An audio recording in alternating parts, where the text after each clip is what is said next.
Olá! Hoje a gente vai explorar um daqueles clássicos que, assim, todo mundo acha que conhece, mas que tem muito mais coisa por baixo, sabe?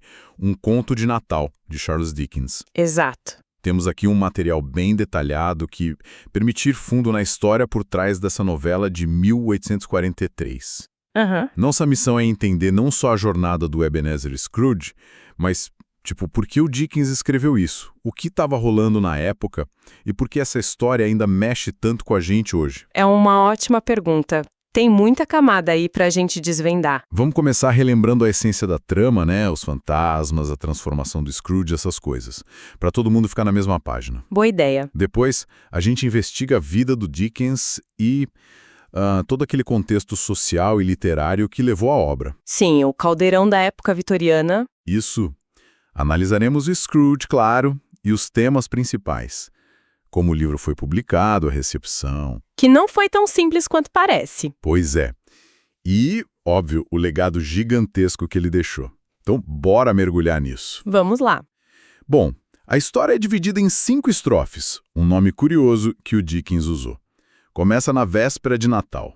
Scrooge é o retrato da avareza, né? Odeia o Natal. Totalmente. Um pão duro clássico. Rejeita o convite de sobrinho, dispensa quem pede doação, maltrata o funcionário, o Bob Cratchit. Coitado do Bob Cratchit. Até que, na noite de Natal, o fantasma do ex-sócio, Jacob Marley, aparece, arrastando correntes pesadíssimas. Feitas da própria ganância dele, né? Uma imagem muito forte. E ele avisa o Scrooge, olha, você vai ter uma chance.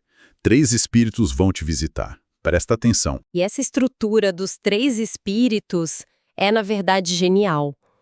O primeiro, o fantasma dos natais passados, ele não tá ali só pra mostrar foto antiga, sabe? Não. Ele força o Scrooge a encarar as escolhas que o fizeram ser quem ele é. A solidão na infância, a alegria com o patrão Fezziwig que depois se perdeu. Ah, a festa do Fezziwig. Sim. E o momento-chave, o rompimento com a noiva, Abel, quando ela percebe que o dinheiro virou o foco dele. É pesado. É quase uma terapia de choque, focando na origem da amargura dele, né? Totalmente. Aí vem o segundo, o fantasma do Natal presente. Aquele gigante, alegre. Super vibrante. Ele mostra pro Scrooge como as pessoas comuns celebram mesmo com pouco. A festa na casa do sobrinho Fred. Que o Scrooge tinha rejeitado ir. Exato. E principalmente, a ceia simples, mas cheia de afeto da família Cratchit. É aí que a gente conhece o Tiny Tim. O pequeno Tiny Tim, filho do Bob, muito doente. E o fantasma solta aquela, se nada mudar, ele vai morrer. E antes de ir embora, ele mostra aquelas 2 crianças assustadoras debaixo do manto. Ignorância e miséria. Nossa, isso é... É um soco no estômago, né? Um alerta direto sobre as consequências da indiferença de gente como o Scrooge. Com certeza. E o clímax emocional vem com um terceiro espírito, o fantasma dos natais futuros. Silencioso, sombrio. Dá um arrepio só de pensar. Ele não fala, ele só mostra. Mostra um futuro onde um homem morre sozinho, desprezado. Ninguém lamenta, os bens são roubados. Tem até um alívio de quem devia dinheiro para ele. Exato. Mostra a dor dos Cratchits sem o Tiny Tim. E no final, a lápide abandonada, com o nome de quem? Ebenezer Scrooge. Nossa. A força ali é a inevitabilidade, né? A consequência direta das ações ou da falta delas. Aí o Scrooge desaba, implora por uma chance e acorda na manhã de Natal. Transformado. Uma transformação que parece, assim, quase instantânea. É radical. Ele doa uma fortuna, manda um peru gigante pros Cratchit, anonimamente. Um peru, que virou quase um símbolo também. Vai na festa do sobrinho, aumenta o salário do Bob, vira tipo um segundo pai pro Tiny Tim, abraça a vida, a generosidade. É uma redenção. Quase milagrosa, como você disse. Mas essa redenção está muito ligada às experiências do próprio Dickens, né? Para entender a força da história, tem que olhar para ele. Sim, o contexto dele é fundamental. A infância dele teve aquela marca da prisão do pai por dívidas, uma coisa humilhante. E ele, com 12 anos, tendo que trabalhar numa fábrica de graxa de sapato. Imagina. Algo sujo, degradante. Ele nunca esqueceu isso. Essa experiência com a pobreza, com a injustiça, virou, tipo assim, o motor da escrita dele. E em 1843 ele já era famoso, mas estava apertado de grana de novo, né? Sim, as vendas do romance Martin Chuzzlewit não estavam indo bem, ele precisava de um hit. E, ao mesmo tempo, o Natal estava meio que sendo redescoberto na Inglaterra. É verdade, a Rainha Vitória, a Árvore de Natal. Exato.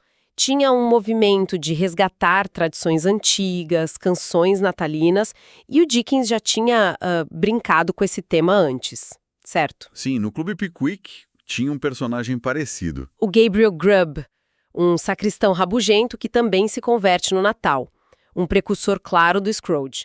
Mas um conto de Natal foi diferente. Teve um gatilho social muito forte. A pobreza infantil? Exatamente. O Dickens estava horrorizado. Ele visitou Minas, viu crianças trabalhando em condições terríveis. Visitou uma ragged school, que era uma escola improvisada para crianças de rua. E a gota d'água foi um relatório do governo em 1843 sobre trabalho infantil. Aquilo expôs a brutalidade da Revolução Industrial com os mais novos. Ele ficou chocado. E aí é que a coisa fica interessante. A primeira ideia dele não foi escrever um conto, né? Não. Foi escrever um panfleto político, direto ao ponto, algo como um apelo em nome da criança pobre. Bem sério. Mas aí teve a sacada. Uma sacada genial. Ele percebeu que uma história emocionante, disfarçada de conto de Natal, ia atingir muito mais gente, ia tocar o coração, sabe? Mais do que um manifesto político. Ele até falou que seria uma marreta com 20 vezes a força do panfleto. Exato. E ele escreveu a novela numa velocidade incrível, 6 semanas, com uma paixão que, nossa, a cunhada dele dizia que ele ria e chorava sozinho enquanto criava a história, andando por Londres à noite. Que imagem. A intenção era claríssima. Usar a emoção do Natal para fazer a classe média olhar para os pobres e entender o perigo da ignorância e da miséria que eles deixavam existir ali do lado. Ele até chamou o ilustrador, o John Leech. Para dar mais impacto visual. Sim, para criar imagens fortes que acompanhassem o texto. Foi tudo muito pensado para mexer com as pessoas. E o Scrooge em si, aquele velho pecador, espremedor, rapinante, de onde veio essa figura? Olha, tem várias pistas. Pode ter um pouco do pai do Dickens ali, aquela relação complexa de amor e ressentimento, sabe? Pode ter inspiração em avarentos reais da época.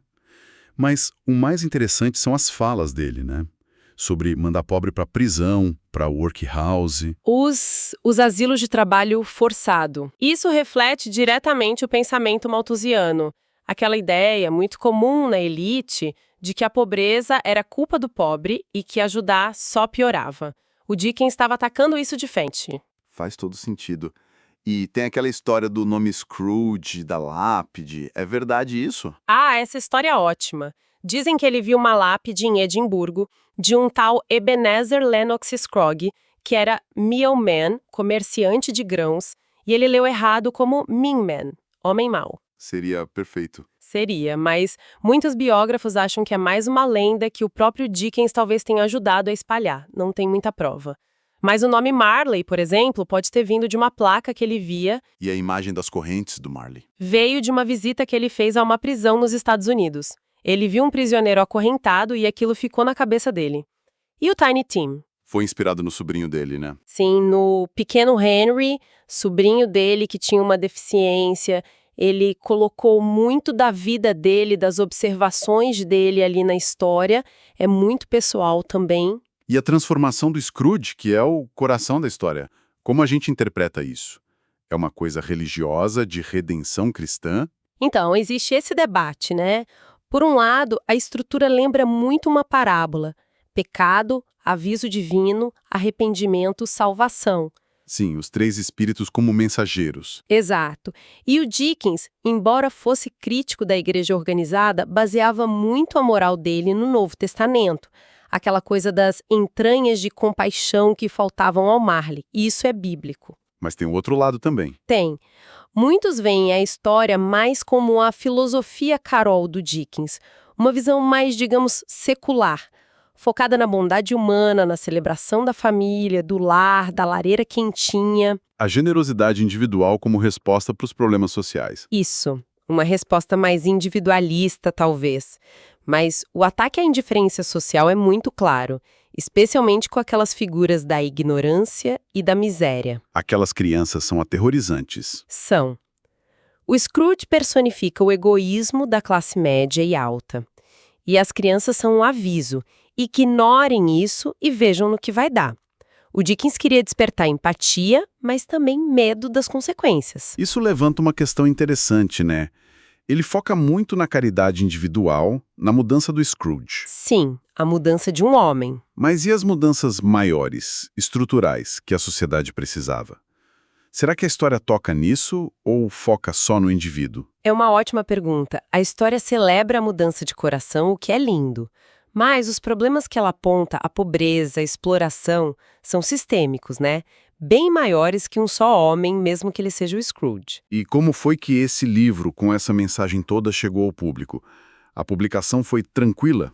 Tranquila? Longe disso. Primeiro, o Dickens estava brigado com os editores habituais dele por causa das vendas baixas do Martin Chuzzlewit. Ah, é verdade. Então ele decidiu bancar a publicação de um conto de Natal do próprio bolso. Uma aposta bem arriscada. E ele queria um livro bonito, né? Queria um luxo. Capa vermelha, borda dourada, ilustrações coloridas à mão. Um objeto de desejo mesmo. Só que a produção foi um caos. Como assim? A cor das folhas de guarda, que ficam no início e fim do livro, saiu errada. Era para ser um verde festivo, saiu um verde oliva meio morto. Tiveram que refazer correndo.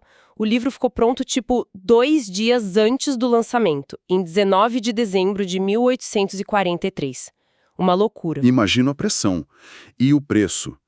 5 shillings. Era caro. Era bem caro para a época. Equivalia, talvez, a um dia de trabalho para muita gente.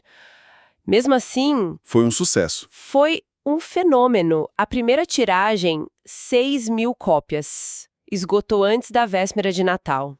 Vieram outras edições logo em seguida, o livro nunca mais saiu de catálogo, virou um best-seller absurdo, principalmente nos Estados Unidos. Então, dessa vez, o Dickens ganhou dinheiro. Aí é que tá a ironia da coisa.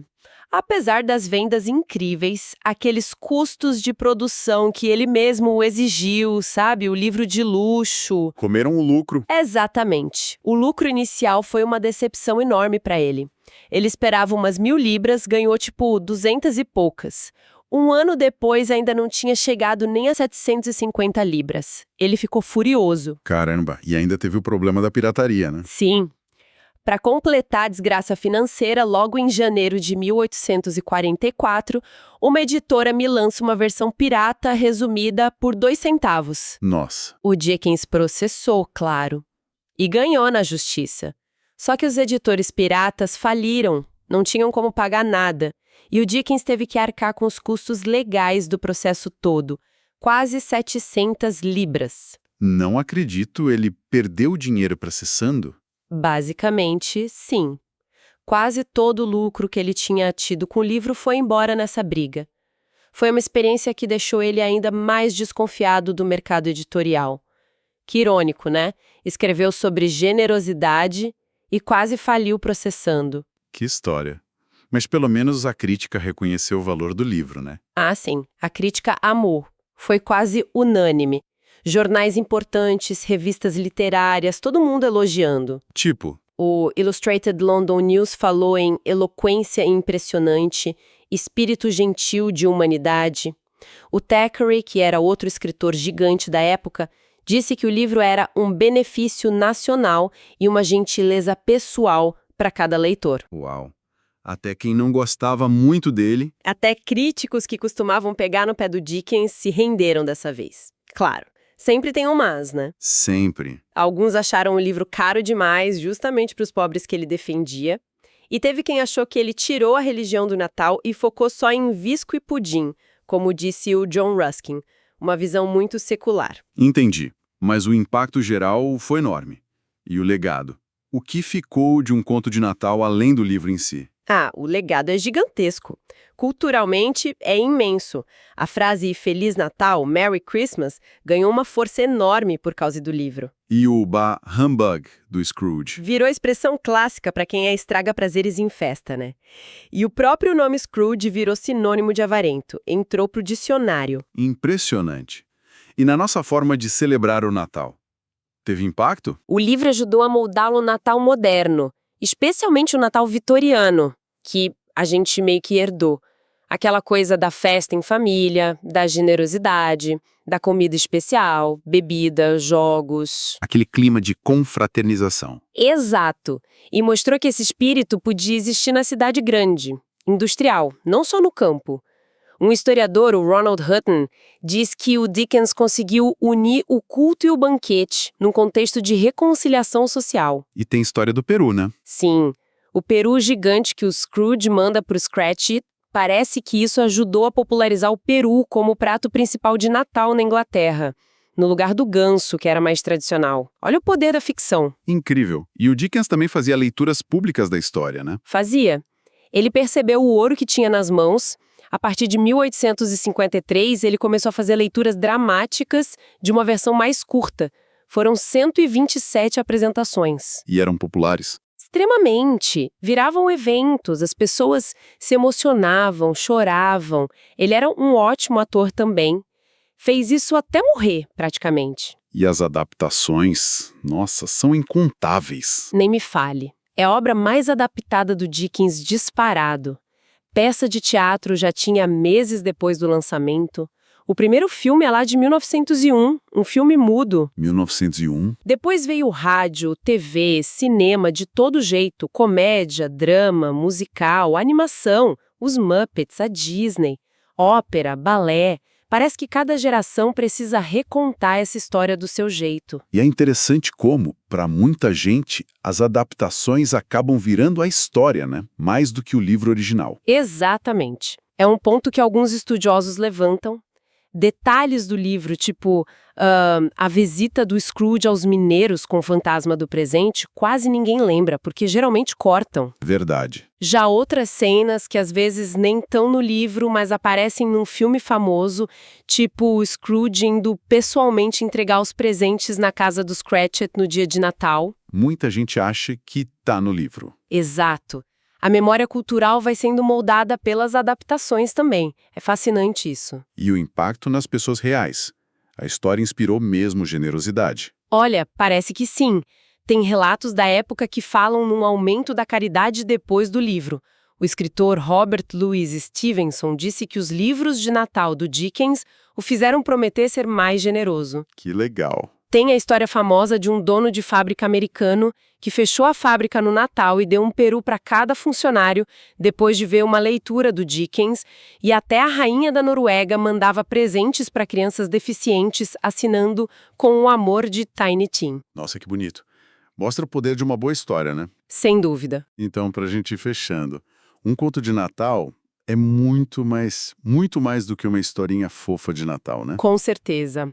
É uma meditação poderosa sobre redenção, sobre a importância da empatia, da responsabilidade que a gente tem um pelo outro. É um grito contra a indiferença. E uma afirmação de que as pessoas podem mudar. Exato. Mesmo a ganância mais arraigada. O Dickens usou a magia do Natal para entregar uma crítica social muito afiada que, olha, ainda ressoa forte hoje. E pra gente pensar um pouco mais, né?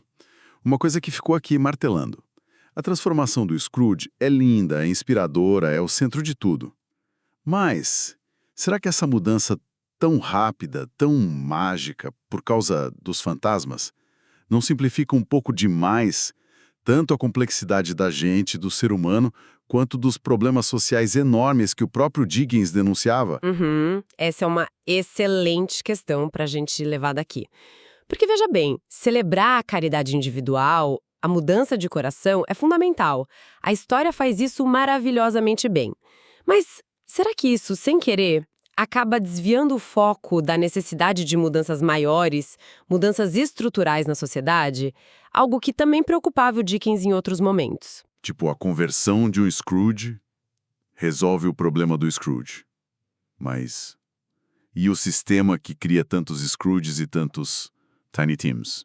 Exatamente essa a provocação. A mudança individual é poderosa, mas ela é suficiente. Ou ela precisa vir junto com uma crítica e uma ação sobre as estruturas que permitem a miséria e a desigualdade existirem. Fica aí para a gente refletir sobre o alcance e talvez os limites dessa narrativa tão icônica e tão amada.